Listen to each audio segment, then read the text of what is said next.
Hi, I'm Katina. I'm installing a trailer on your Jeep Renegade. It can take you to some really fun places like camping and biking. You can even tow a U-Haul trailer almost anywhere in North America. Let's break down this install. You'll need the tools seen here to complete this installation. Our instructions say that we need to remove or loosen the fender well. However, this vehicle has a door that we can loosen up instead. We're going to be removing these two plastic screws using a Phillips head screwdriver.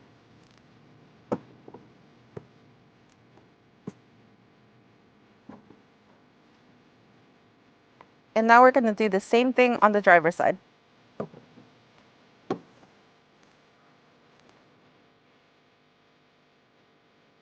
Next, using a flathead screwdriver, we're going to be removing 3 plugs from the frame of the vehicle. Using your flathead, you're going to be removing this one at the bottom and these 2 on the side.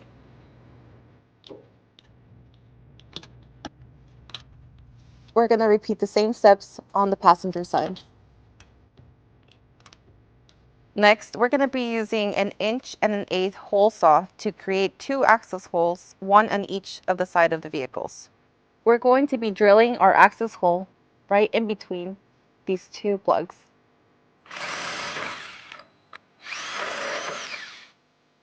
And we're going to be drilling the same hole on the passenger side. Next, we're going to be lowering the exhaust and we're going to support it using a support strap.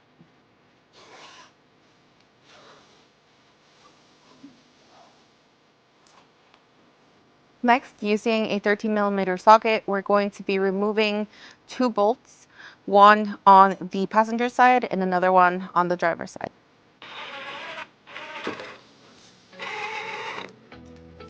Next, we're going to be removing the excess caulking off of the frame of the vehicle so our hitch can fit snug to the frame. We're going to be using an X-Acto knife today, but you can also use a box cutter or anything else that you feel comfortable with.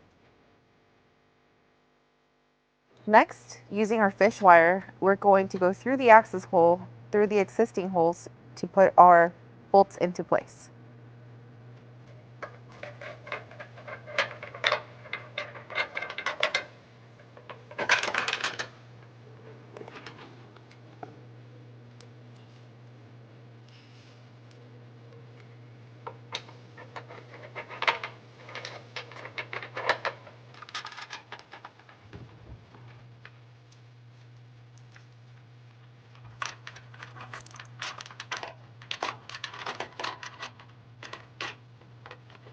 We're going to repeat the process on the passenger side.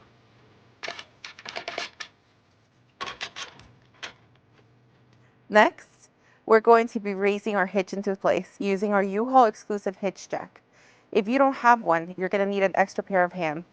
We're going to be pushing our bolts back into the frame, not worrying that they're going to slide back since we have the end tail of the fish wire, so we can raise our hitch into place. Next, we're going to be running the fish wire through the corresponding holes on the hitch.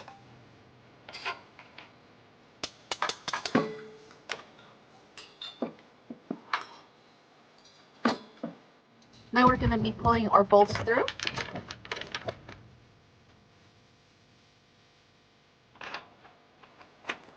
We are going to be securing the bolts with a conical tooth washer, and the teeth will be facing the frame and the hitch, and a hex knot.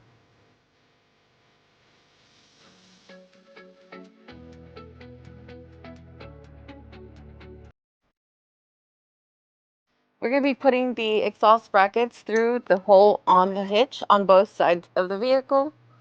And then we're going to be putting the bolt back in using a 13mm socket. Now that we have our hitch in place, we're going to be using a torque wrench and a 19mm socket to torque the bolts to manufacturer specifications. Please look at the link below for that information.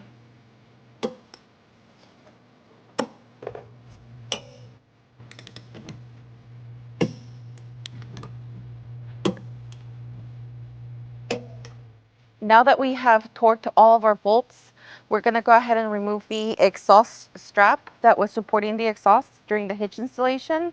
And we're going to finish installing the doors that were in the wheel well. With our hitch installed, we have pulled our vehicle onto level ground to show you some important measurements for your hitch accessories. This is a 2-inch hitch receiver. From the pinhole to the end of the bumper is 5 inches, and from the ground to the top of the receiver is 9.5 inches. This will help you determine the length, rise, and drop for your hitch accessories such as a bike rack and cargo carrier. This concludes our hitch installation. Thanks for watching. If you have any questions about the products seen in this video, or if you'd like to schedule an installation with a U-Haul Hitch professional, visit us online today at uhaulhitches.com.